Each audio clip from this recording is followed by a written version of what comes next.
Hi hello, Asif Ali എന്ന് പറയുന്ന നടനെ മലയാളത്തിലെ KGF എന്ന് പറയുന്ന വിശേഷിപ്പിക്കുന്ന ചിത്രം തന്നെയായിരിക്കും ടിക്കി ടക എന്ന് പറയുന്ന ചിത്രം.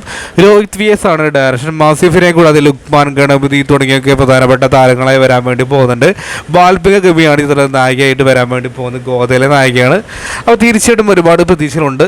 ജോൺ ഡെൻവീർ എന്നാണ് ആസിഫ് അവതരിപ്പിക്കുന്ന കഥാപാത്രത്തിൻ്റെ പേര്.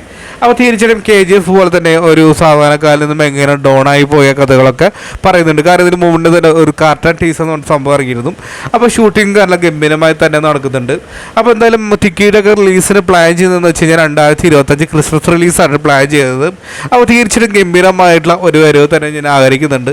കാരണം ഇതിലെ മേക്കിംഗ് രീതിക്ക് എനിക്ക് നല്ല രീതിയിൽ തന്നെ ഇഷ്ടപ്പെടുന്നുണ്ട്. ഞാൻ പ്രതീക്ഷയോടെ കാത്തിരിക്കുന്ന ഒരു ചിത്രം തന്നെയായിരിക്കും. ആസിഫ് എന്ന് പറയുന്ന നടൻ്റെ ഒരു പക്ഷേ കരിയറിൽ ആദ്യമായിട്ട് 100 കോടി കയറാൻ ചാൻസ് ഉള്ള ചിത്രവും ഒരു ടിക്കറ്റൊക്കെ ആവുന്നതാണ് എൻ്റെ ഒരു വിശ്വാസം. എന്താണ് നിങ്ങളുടെ അഭിപ്രായം കമൻറ്റ് ബോക്സിൽ രേഖപ്പെടുത്തുക. അതായിരിക്കും ബൈ ഫ്രണ്ട്സ്.